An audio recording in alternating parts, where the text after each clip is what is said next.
Okay, she wrote the piece called California Girl. Who am I?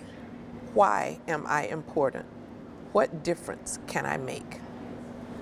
Inside there is strength masked by fear, doubts of appearance and self-worth that haunt her every day. Yet somewhere is a voice shouting out her significance.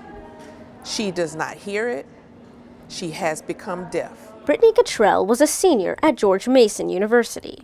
She is strong, powerful, truly loved. Suddenly, the voice.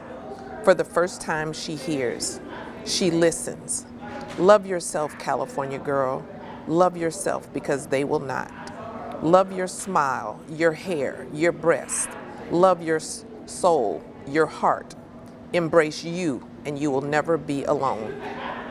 She committed suicide in January 2009, 5 months before she was set to graduate. Talk to them. Be open and try not to be judgmental, because I know it's hard. I mean, we've all been teenagers before. We've been, kids before. So think back to how you felt, how you wanted your parents to understand what you're going through. Laurel resident Kim Cottrell began to educate herself more about mental health and suicide awareness after the untimely death of her only daughter. She became an advocate for those who, she said, suffered in silence. I started going out and telling her story, telling our story. Once a life is taken, or once the person dies, that pain is then transferred. It doesn't go away.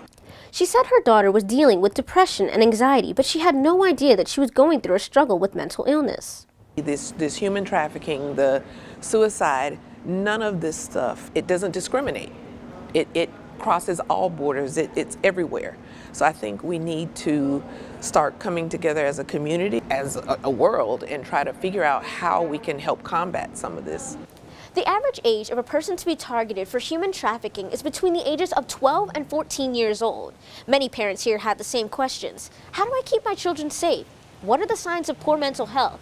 Here at the 3rd annual Keeping Our Youth Safe conference, we got some answers. We all have an obligation to keep our youth safe. Carol Nash, the CEO and founder of Bernadette's House, says she puts this event on each year to raise awareness. She wants to provide community members with information to improve the safety of children. A lot of us don't really know how to keep the child safe. We know that we need to protect them, but we need some realistic tools to tell us how to get that done. The conference hosted a panel of specialists. Their topics of knowledge included internet safety, human trafficking, school safety, and mental health. Oftentimes, children don't go to their parents because they feel like they don't understand, or they don't care, or they're only going to see their point of view. And so oftentimes, if they feel like they're not going to be heard or understood, they don't go to their parents. One of the biggest points stressed was the importance of awareness. Be aware of your children's internet activity. Talk to them. Have open conversations with them. Watch for signs of unusual behavior in not only your own children, but other youth in your community. You never know when you could save someone. Pay attention to everything. I'm Myleah Lofland for Laurel TV.